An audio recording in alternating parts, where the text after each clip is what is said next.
Você tem feito um check-up constantemente? Você tem condições de fazer um check-up? Tem aproveitado a oportunidade para dar uma olhada como que estão as coisas? Tem cuidado do seu físico? Tem dado uma boa olhada em como estão funcionando aí os seus órgãos? Eu sei quase nada de medicina, mas eu sei quais são assim, os testes vitais que a gente precisa fazer, algumas coisas que a gente precisa sondar de vez em quando, dar uma boa olhada. E se você tem alguma enfermidade, sabe que tem, precisa acompanhar. E eu queria nessa noite com você meditar na palavra e nós fazermos juntos um check-up na nossa vida e na nossa igreja. Vamos dar uma boa examinada na nossa vida e na nossa igreja pela palavra. Nós acabamos de comemorar 90 anos na nossa igreja, mas nós ainda estamos num mês declarando do porquê nós amamos a nossa igreja, como revelar amor, não apenas pela igreja local, mas também pela igreja local, também por esta igreja. Eu não sei se você tem alguma marca de nascença, alguma cicatriz, quem sabe, alguma coisa que te identifica, que mesmo quem não te conhece vai saber. Às vezes tem uma cicatrizinha na testa, uma manchinha na mão, e serve de sinal para a gente identificar a pessoa. Eu tenho uma mancha de nascença, não dá para mostrar porque ela fica na barriga. Então não dá para você ver, mas é uma marca que eu tenho, então ninguém vai me reconhecer por isso, porque eu sempre ando de camisa. Mas em casa, todo mundo sabe que sou eu de longe. Minha família me conhece, meus tios, minhas tias, meus primos, todos sabem que eu tenho uma mancha, uma marca de nascença. A igreja de Jesus, ela tem uma marca, ela precisa ter uma marca. Ela precisa ser reconhecida, ela precisa ser identificada. As pessoas precisam identificar quem é de Jesus com muita facilidade. E a igreja precisa carregar algumas marcas, precisa estar presente na vida da igreja. E essas marcas mostram a saúde da igreja, se a igreja está saudável. Se é uma igreja saudável. E eu queria que você pensasse comigo sobre isso. Sobre uma igreja saudável, a sua saúde. Lembrando, a igreja não é feita de paredes, tijolos, concreto. Nós não estamos falando de instrumentos musicais, nós não estamos falando de equipamentos, de bancos confortáveis. Quando nós falamos de igreja, nós estamos falando de gente. Eu e você, a igreja de Jesus. Pensa em você como a igreja de Jesus, e nesse check-up que nós vamos fazer, você olhe para você, e você olhe também para a nossa comunidade. Eu queria que você percebesse, ou que você encontrasse essas marcas que precisam ser encontradas. Se nós fazemos parte de uma verdadeira igreja de Cristo, uma igreja verdadeiramente cristã, eu vou ficar só com essa marca. Uma igreja cristã, só com essa identificação. E nós vamos conversar com base na palavra do Senhor. Abra sua Bíblia comigo em Atos 2, versículos 41 a 47. Em maio, pastor Jonas nos trouxe uma mensagem com base nesse texto. E eu quero continuar explorando esse texto, para nós encontrarmos essas marcas aqui, que precisam estar na nossa vida, como cristãos, como igreja de Jesus, mas também na nossa igreja como instituição, como organização. Diz assim o texto, 41 em diante. Então os que lhe aceitaram a palavra foram batizados, havendo um acréscimo naquele dia de quase 3.000 pessoas, e perseveravam na doutrina dos apóstolos e na comunhão, no partir do pão e nas orações. Em cada alma havia temor, e muitos prodígios e sinais eram feitos por intermédio dos apóstolos. Todos os que creram estavam juntos e tinham tudo em comum. Vendiam as suas propriedades e bens, distribuindo o produto entre todos, à medida que alguém tinha necessidade. Diariamente perseveravam unânimes no templo, partiam pão de casa em casa e tomavam as suas refeições com alegria e singeleza de coração. Você pode ler comigo 47? Louvando a Deus e contando com a simpatia de todo o povo. E enquanto isso, acrescentava-lhes o Senhor, dia a dia, os que iam sendo salvos. Vamos começar o check-up? Se a sua vida espiritual anda bem, se a igreja de Jesus que você anda bem, e se a nossa igreja anda bem, se é uma igreja saudável. E aqui sem temor de abrir o resultado do exame. Porque mesmo que sejam encontradas algumas falhas, nós cremos no Deus curador. Nós cremos num Deus que tudo pode, tem poder nas mãos para transformar, para reparar aquilo que não anda bem em você ou em mim, ou na nossa igreja como um todo. Então não tenha medo do resultado do check-up. Apenas aceite-o para o seu bem, para o nosso bem, para o bem da nossa vida e da nossa história, da nossa igreja. Nós precisamos encontrar alguns sinais vitais na igreja que é de Jesus. E o primeiro sinal vital que a gente encontra nesse texto, eu quero compartilhar com os irmãos, não é novidade para quase ninguém, mas para alguns talvez seja. Para aqueles que estão do lado de fora, talvez seja novidade. A igreja cristã, a igreja de Jesus, ela precisa reconhecer o seu dono. Quem é o dono da igreja? Quem é aquele que domina sobre a igreja? A igreja existe por quê? A igreja cristã é a igreja de Cristo. Não é a igreja do pastor Jonas. A igreja presbiteriana de Limeira não é de nenhum outro pastor, não é do conselho da igreja, de nenhuma autoridade, de nenhum presbítero, de nenhum diácono, nem dos irmãos mais velhos, mais experientes. No texto que nós lemos, conta para nós, quando a igreja de Jesus, os discípulos de Jesus estavam reunidos, congregados. Jesus havia dado a ordem para que eles permanecessem em Jerusalém até que o Consolador, o Espírito Santo, descesse sobre eles. Eles não sabiam quando e nem como isso se daria. Mas quem deu a ordem para que eles ficassem lá? Foi o Senhor Jesus.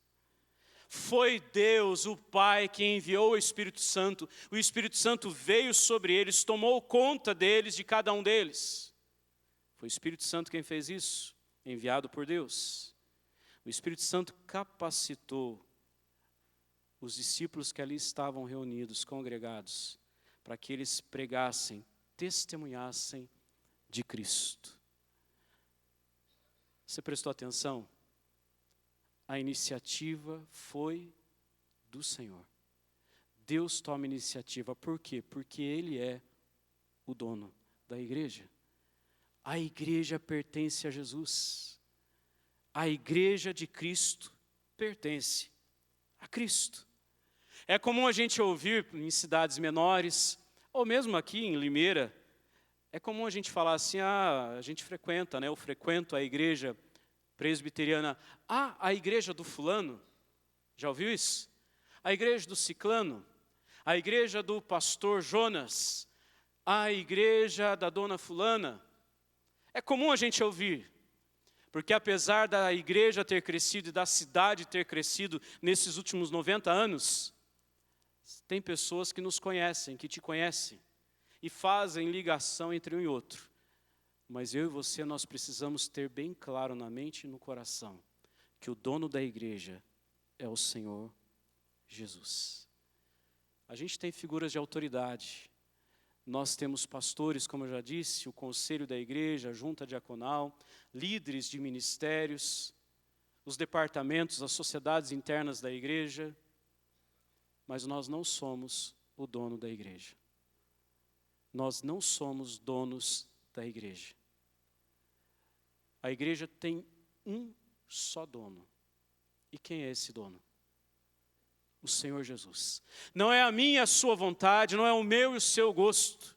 Não é a nossa opinião, mas é a palavra do Senhor quem define quem é o dono da igreja. Então acompanha a dinâmica, a igreja tem um só dono, e é por isso que ela se identifica como igreja cristã, porque ela é de Cristo. Mas a sua família, a minha família, a nossa família tem um só dono. Na família do cristão, da verdadeira igreja de Cristo, ela tem um só dono. O dono não é você, pai de família. O chefe da casa não é você. Não é você, mulher. Tem um ditado, né, a brincadeira, o pessoal fala assim, o homem é o cabeça, mas a mulher é o pescoço. Então ela quem decide para onde vai. Tem gente achando que é dono da sua casa, da sua família.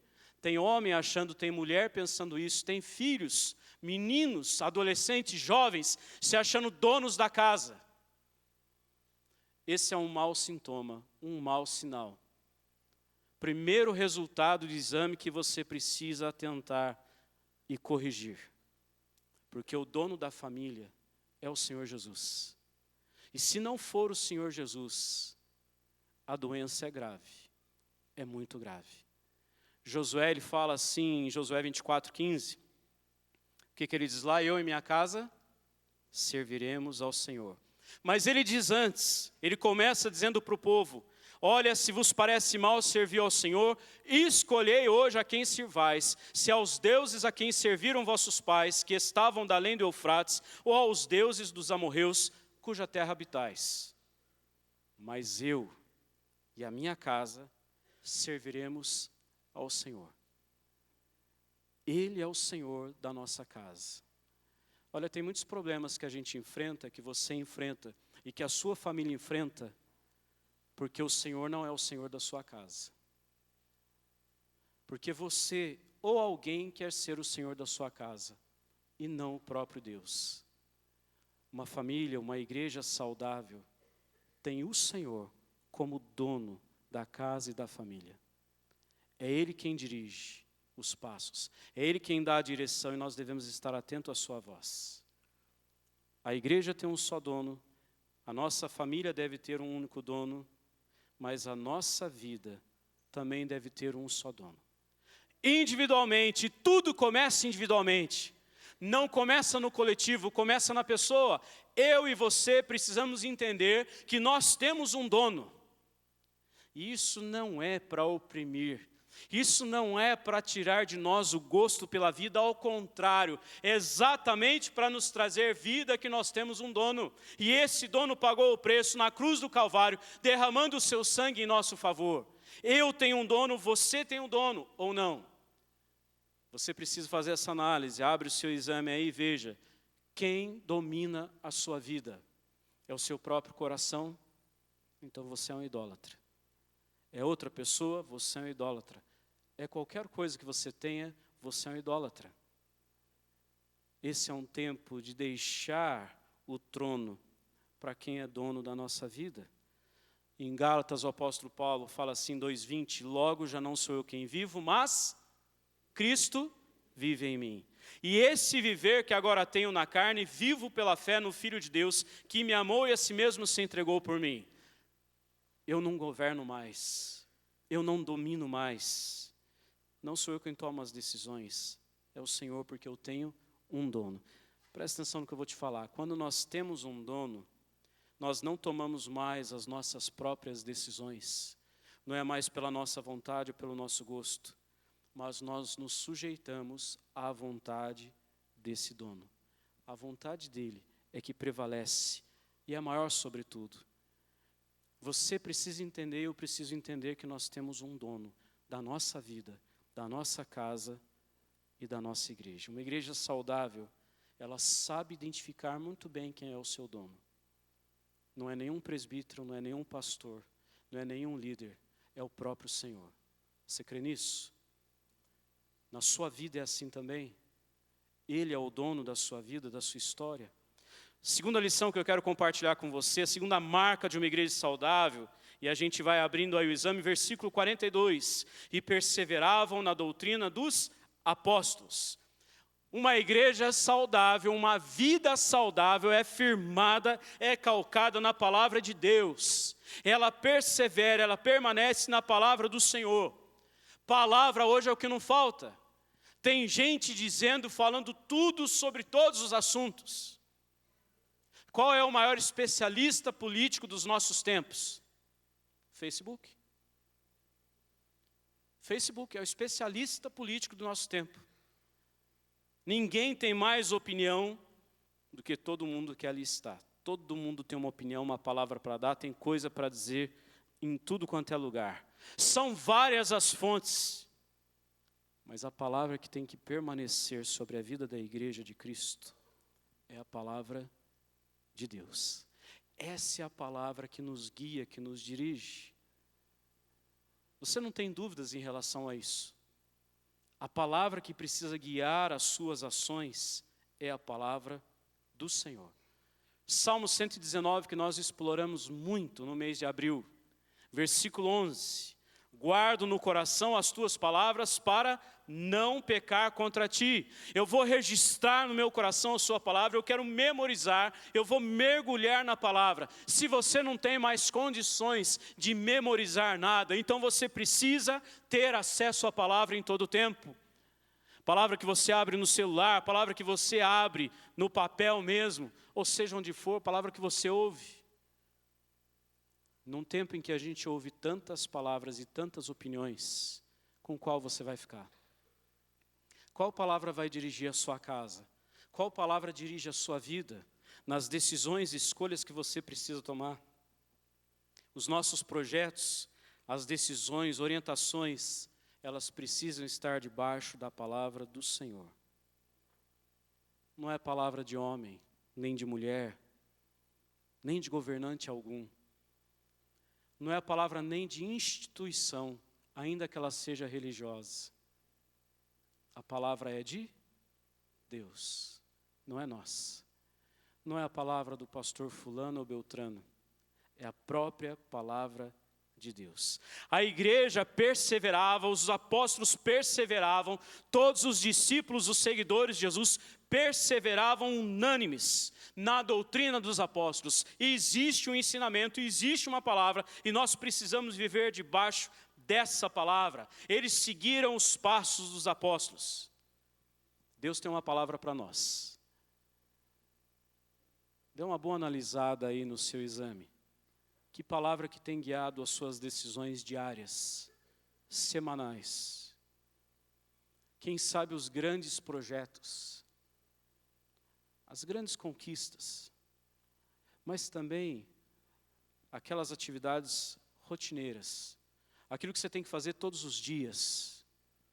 Quem levanta para ir para a escola, quem levanta para ir para o trabalho, quem chega para almoçar, quem vai para a faculdade, quem vai fazer uma visita. Que palavra que tem definido isso? Fica aqui comigo. A urgência e o excesso de atividades têm definido as nossas prioridades. E a palavra de Deus não é mais a palavra sobre a nossa vida. Você precisa organizar a sua agenda e a sua lista de prioridades a partir da palavra do Senhor. É ela quem diz o caminho a ser seguido. É ela quem diz qual o próximo passo a ser dado. A nossa base, a nossa firmeza deve ser a palavra de Deus. Ela é lida, ela é cantada, ela é orada, ela é estudada, meditada. É a palavra do Senhor. Uma igreja saudável, a partir de mim, é uma igreja que mergulha na palavra, está sujeito, atento à palavra do Senhor e obedece essa palavra. Efésios 5, 18 a 20 fala assim: e não vos embriagueis com vinho, no qual há dissolução, mas enchei-vos do Espírito, falando entre vós com salmos, entoando e louvando de coração ao Senhor, com hinos e cânticos espirituais, dando sempre graças por tudo a nosso Deus e Pai, em nome de nosso Senhor Jesus Cristo. O que o apóstolo Paulo está dizendo é: em tudo que você for fazer, a palavra precisa estar presente. A palavra do Senhor precisa ser o guia. Como anda essa marca na sua vida? Tem gente que quer ser guiado pela palavra, mas a palavra fechada. Tem gente que tem aplicativo no celular só para emergência. A palavra precisa ser meditada, precisa ser conhecida.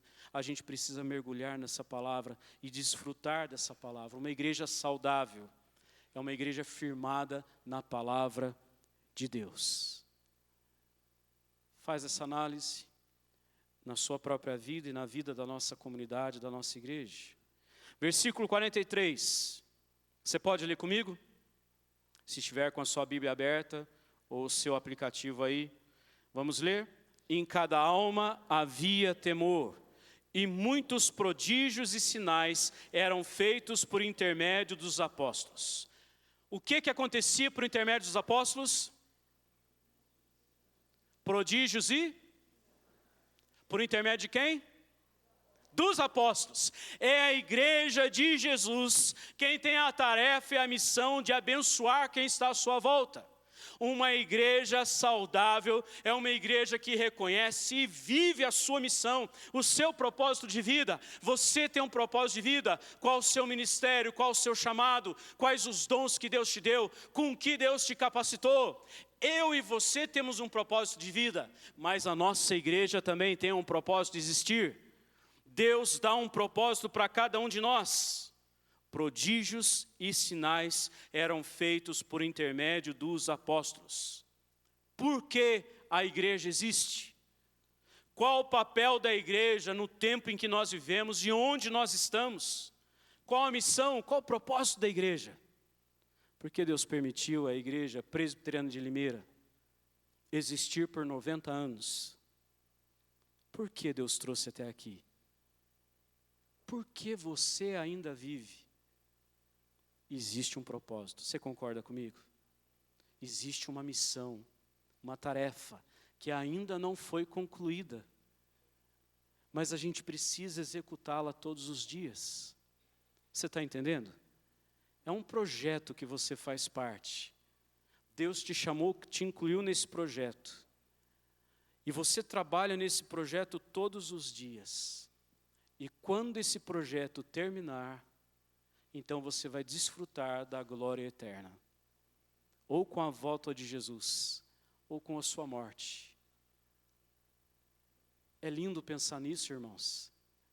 É uma bênção pensar nisso. Que nós estamos num projeto, nós temos um projeto, uma missão que Deus deu para nós. Uma tarefa que cabe a você e tem uma tarefa que cabe a mim. Quando a igreja não responde essas perguntas, quando eu e você não respondemos essas perguntas, para que nós servimos, a gente corre o risco de errar o alvo. A gente corre o risco de não cumprir o nosso papel. Mas o que eu tenho que fazer? Por mais proativo que eu seja, lembra a última marca de uma igreja saudável que eu falei? A última marca é estar debaixo da palavra do Senhor. Essa marca é uma marca de quem reconhece e vive a missão, o propósito da sua vida que Deus deu. Olha, a igreja existe para a glória de Deus. Primeira tarefa da igreja, a igreja existe para glorificar o Senhor. Antes de qualquer outra coisa, nós não estamos aqui para nenhuma outra tarefa antes de glorificar a Deus com a nossa vida, com a nossa existência. Romanos 11, 26, o apóstolo Paulo fala assim: porque dele, por meio dele, para ele são todas as coisas. Tudo, a Ele, pois, a glória eternamente, amém. Por que a igreja existe então? Porque esta igreja existe, porque eu e você existimos para a glória de Deus. Nós existimos para a glória de Deus. Mas a igreja também existe para a proclamação da salvação em Jesus. A gente prega o Evangelho. Eu e você fomos feitos para pregar, para testemunhar o Evangelho. A igreja foi feita, constituída. Pessoas foram trazidas para cá, para pregar o Evangelho, para proclamar a salvação em Jesus. 1 Pedro 2,9, ele diz assim: vós, porém, sois raça eleita, sacerdócio real, nação santa, povo de propriedade exclusiva de Deus. Com que propósito? Proclamar as virtudes daquele que vos chamou das trevas para a sua maravilhosa luz. Fica aqui comigo. Você não sabe para que você serve. Talvez você esteja pensando, puxa, mas sabe que eu até hoje não sei exatamente para que eu sirvo? Qual o meu papel? Qual a missão de vida? Eu já te disse duas. Primeiro, para glorificar a Deus. Segundo, para proclamar a salvação em Jesus. Eu acho que eu não tenho esse dom. Você é de Jesus? Você tem essa tarefa. Proclamar a salvação em Jesus. Com palavras e com ações. A nossa proclamação, quando ela é acompanhada pelo testemunho de vida, isso gera credibilidade. Quando eu falo e vivo o que falo, isso traz credibilidade, traz crédito. Aquilo que você diz impacta. Quando você prega, testemunha, isso impacta, porque vem carregado com a sua vida, com as suas ações. A nossa igreja, quando prega, ela precisa impactar, porque nós vivemos a vida com Cristo. É verdade que numa igreja tão grande, pode ser que algumas pessoas tenham muitas dificuldades, lutas muito grandes para viver uma vida santa, reta, uma vida piedosa, justa. Mas eu e você precisamos lutar para viver essa vida, para proclamar Jesus na nossa vida e na vida da nossa igreja. A igreja de Jesus, ela existe, além de abençoar, de proclamar a salvação em Jesus, ela existe para impactar o mundo. Nós estamos aqui exatamente para impactar o mundo, para transformar o mundo. Mateus 5, 13 e 14. Está escrito lá que nós somos sal da terra e luz do mundo. Nós fomos feitos para impactar, para mudar, para transformar. A igreja existe exatamente para ser referencial. E se for preciso, ela vai contra tudo e contra todos que vão na ideologia que o mundo prega, que o mundo ensina e que o mundo vive. A igreja precisa viver o que Cristo quer que ela viva. Então nós como igreja, nós não podemos nos omitir. A gente não pode confundir o nosso papel. Nosso papel é impactar, é transformar o mundo em que nós vivemos. Muda tudo. Tudo muda. Uma comida sonsa é de um jeito. Mas uma comida para quem gosta, carregada de cebola e de alho, muda tudo. Uma comida com a medida certa do sal faz toda a diferença. Eu e você, nós fomos chamados para impactar e para transformar o mundo que nós vivemos. Tem muita coisa boa que muita gente pode fazer, mesmo não sendo cristão. Existem ótimos profissionais fazendo grandes e boas coisas e não são cristãos. Você conhece gente assim, não conhece? Gente que não professa a fé em Jesus, mas que são muito bons no que fazem. O que nós vamos fazer para impactar o mundo? O texto conta para nós, diz aqui, em cada alma havia temor, e através dos apóstolos, sinais e prodígios eram feitos. Existe um tipo de coisa, irmãos, que só um filho de Deus pode fazer. Tem coisas que só eu e você podemos fazer.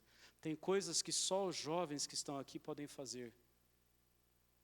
Só aquele que prova de Jesus pode falar com conhecimento de causa quem é Jesus. Só quem passa por Jesus pode impactar o mundo com a pregação do Evangelho. Quem não prova de Jesus não tem essa capacidade. Mas Deus nos chamou para isso. Por isso, viva a sua missão. Não seja o melhor profissional apenas por ser o melhor profissional. Talvez você não seja o melhor profissional na sua área. Seja o melhor cristão na sua área. Seja um profissional cristão naquilo que você faz, Deus te chamou para fazer. Seja um aposentado cristão. Seja um estudante, adolescente, jovem, criança, cristão. E nós vamos ver vidas impactadas com a nossa vida em Jesus. A quarta característica de uma igreja saudável é que ela precisa revelar alegria contagiante. Irmãos, a alegria é uma coisa que toma conta. Você já viu algum vídeo na internet, ou você conhece pessoas que quando começam a gargalhar, você não resiste? Já viu o videozinho de desafio, que você assiste e a pessoa fala assim, duvido você não rir. E não tem como, você nem percebe. Às vezes a gente está rindo, a gente nem percebe que está sorrindo. Aquilo mudou o meu tempo, o meu dia, ou pelo menos aquele espaço. A igreja de Jesus, eu e você, fomos chamados, e a gente tem essa responsabilidade de revelar a alegria contagiante. A minha alegria, a sua alegria, precisa impactar vidas. Mas pastor, esse tem sido um tempo de lutas, esse tem sido um tempo de sofrimento, esse tem sido um tempo de incertezas. A alegria em Cristo, ela permanece, ela prevalece. Versículo 46 diz assim: diariamente perseveravam unânimes no templo, partiam pão de casa em casa e tomavam suas refeições com... Gente, sentar para comer com gente cabisbaixo, sentar para comer com gente que tudo está ruim, nada está bom, só está ruim. E aí você olha, tem mais 3 pessoas iguais do seu lado. A gente perde o apetite, não perde? Tem gente que só reclama. E gente que só reclama e só revela tristeza. E às vezes sem motivos. É gente que puxa a gente para baixo. Mas o texto conta para nós que os irmãos reunidos, e eram mais de 3.000, eles faziam as refeições com alegria e singeleza de coração. Essa alegria precisa aparecer, gente. Essa alegria tem que estar nos seus lábios, nos seus olhos. Os seus olhos precisam brilhar por causa de Jesus. O seu coração precisa bater forte por causa de Jesus. Tem gente que os olhos brilham por tantas outras coisas. Tem gente que o coração bate forte, palpita por tantas outras coisas. Eu e você, nós precisamos treinar o nosso olhar, o nosso coração, para brilhar e para bater mais forte na presença de Jesus. Todas as vezes que a gente se reúne, esse também é um dos motivos, para que o seu coração e o meu coração, ele tenha o ritmo do coração de Jesus. Para que a força e a vida que há em Jesus seja a sua e a minha vida e a nossa força. Nós precisamos revelar a alegria contagiante em todos os nossos encontros, em todo o tempo. Nas nossas reuniões de oração, nos nossos cultos, na escola dominical, em todas as reuniões, em todo o tempo a alegria precisa aparecer. A alegria que nós temos é fruto do nosso relacionamento com Deus, o eterno, o soberano, o Deus de glória e de majestade, aquele que executa tudo em favor dos seus filhos. É por causa dele que nós vivemos em alegria. É por ele, a razão da nossa alegria é o Senhor. Você precisa revelar a alegria no relacionamento pessoal com Deus, na intimidade, no tempo de palavra, meditação, oração. Estar na presença dele, valorizar isso, se alegrar na presença dele. O salmista Davi fala assim: pois um dia nos teus átrios vale mais que 1000. Prefiro estar à porta da casa do meu Deus a permanecer nas tendas da perversidade. Deixa a alegria tomar conta do seu coração por estar com ele, por saber que você é dele, por desfrutar da presença, da glória e da majestade dele. Alegria pessoal. Mas essa alegria no relacionamento também precisa ser interpessoal. Alegria no relacionamento com o próximo, em estar com o outro. Como é bom vir para cá e encontrar pessoas que eu amo e que junto comigo amam o Senhor. Como é bom poder sentar do lado de alguém que serve o mesmo Deus e tem o mesmo propósito de vida que eu tenho, viver para o Senhor. Como é bom a gente se congregar, e eu espero que não seja só de domingo à noite, mas como é bom nós estarmos juntos com gente que ama o Senhor. Salmo 133, 1, você pode falar de cor? Ó, como é bom e agradável viverem. É muito bom. Tem uns que não estão parecendo, não. Tem uma turma que parece estar achando ruim de estar junto com os irmãos. Deixa a alegria tomar conta por causa do Senhor, na sua vida, mas também nos nossos relacionamentos, na vida em comum, na vida conjunto. Como é bom nós estarmos juntos. Você tem essa alegria? Faz esse check-up aí. Talvez você esteja louco para levantar a mão, descer correndo o corredor aqui para falar, eu não tenho. Eu venho obrigado. Ou eu venho por hábito. Eu venho por causa da minha mulher, eu venho por causa do meu marido, eu venho para trazer meus filhos, eu venho por causa dos meus pais. Faz esse check-up. Talvez você tenha que tratar isso daí, porque essa também é uma enfermidade grave. Nossos encontros são encontros que festejam, celebram a vitória sobre a morte. Celebram a vida em Jesus Cristo. Deixa a alegria tomar conta do seu coração. Essa alegria da celebração precisa estar presente aqui, em tudo que nós fizermos. Sobre a alegria eu quero dar uma última palavra. Essa alegria é uma alegria sujeita à alegria do Senhor. Fica aqui comigo. Não é uma alegria por alegria, não é uma alegria por satisfação pessoal, não é uma alegria apenas por ter mais alguém do meu lado, mas é uma alegria que vem como fruto daquilo que Deus tem para mim, daquilo que Deus tem para nós. Neemias 8:10 diz, a alegria do Senhor é a nossa força. Eu sou fortalecido, você é fortalecido, a igreja é fortalecida quando Deus é alegrado. Caiu a chave. Ainda que eu me entristeça com a notícia, o Senhor precisa ser alegrado. E essa alegria deve gerar alegria em nós também. Quando a gente vive a alegria da vida comunitária, pessoas são atraídas. Olha aqui para mim. Gente, tem gente que se encontra, se reúne, congrega, vem celebrar, mas na verdade não celebra. Tem gente que faz dos nossos encontros quase que como um velório. Quase que como um velório. Tem uma diferença, porque em velório tem os especialistas em piada. Tem gente que ri em velório. Esses dias eu estava lembrando de um presbítero que eu conheci. E ele era conhecido porque ele era muito alegre, muito feliz. Feliz com a vida, feliz com Deus. Feliz com tudo que Deus tinha feito e tinha dado. Mas ele tinha uma especialidade. Todo velório ele chegava do lado da gente e ele falava uma coisa engraçada. Ele fazia um comentário, ele era muito engraçado, tinha um jeitão mineiro de falar. E a gente não resistia. Então ele sabia, ele provocava, contando uma piadinha, falando uma coisa, porque eu e outro pastor, a gente era tentado a rir. Ali na frente de todo mundo. Sabe que no dia do velório dele, não teve como escapar?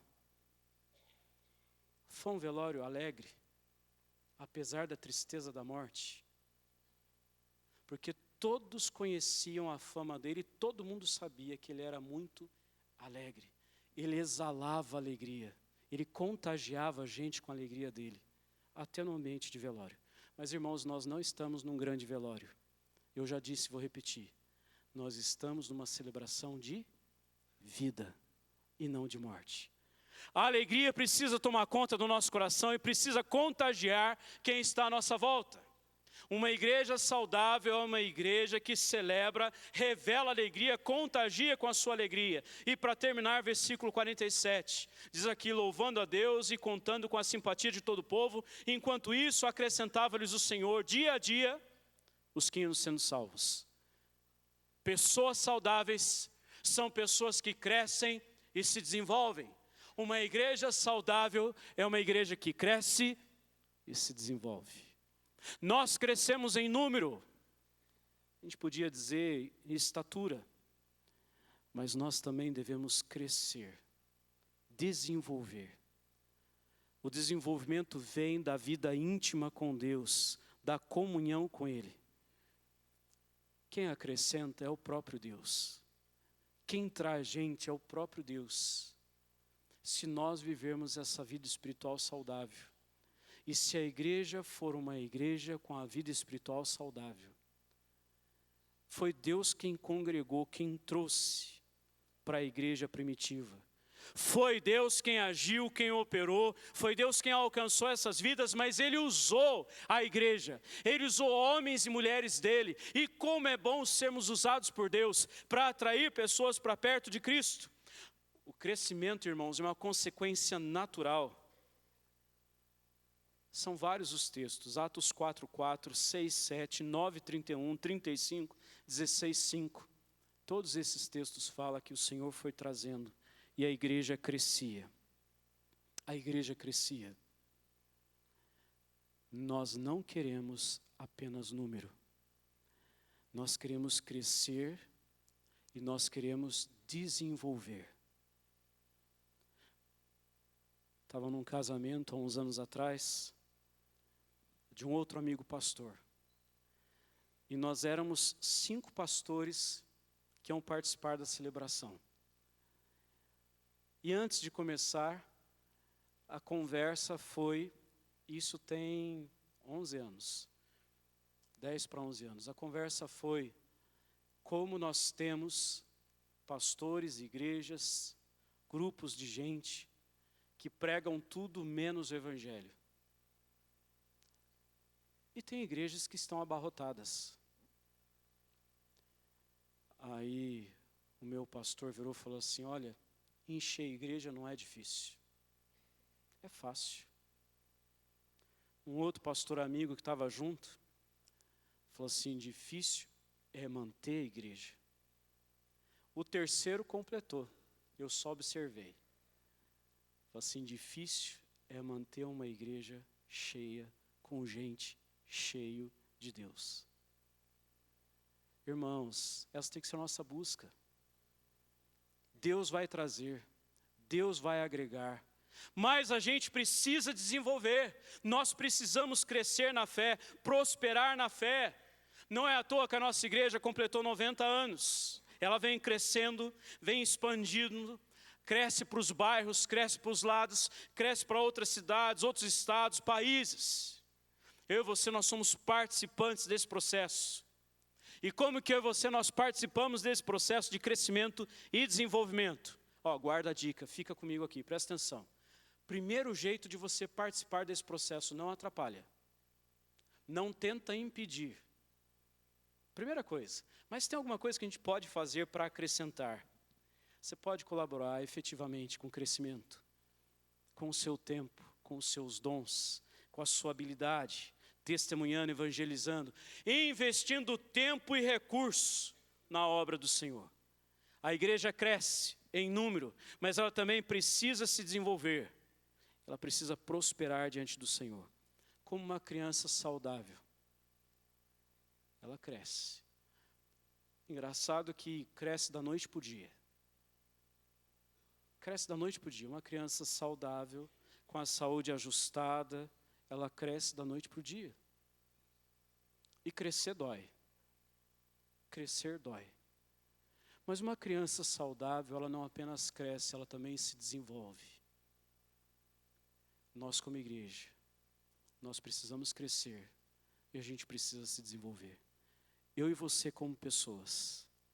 Agora faça esse check-up aí. Dá uma sondada na sua vida no geral para a gente poder terminar. Como gente saudável, como igreja saudável, nós precisamos reconhecer o nosso dono. Nós precisamos ser firmados na palavra de Deus. Nós precisamos reconhecer e viver a missão, o propósito de vida. Nós precisamos ter alegria contagiante. Sorria um pouco mais. Deixe os seus olhos brilharem por causa de Jesus. Uma igreja saudável, ela prova de crescimento e desenvolvimento integral. Agora eu te pergunto, você tem vivido, você é a igreja de Jesus saudável? Essa igreja é uma igreja saudável? Chegamos aos 90. Queremos cruzar os 180. se Jesus não voltar antes. Se Ele voltar antes, é porque chegou a hora de nós nos encontrarmos com Ele. Viva essa vida intensa com Ele, preparando a volta dEle. Nós somos preparadores do caminho do Senhor. Você e eu fomos chamados para isso. Vamos orar? Feche seus olhos.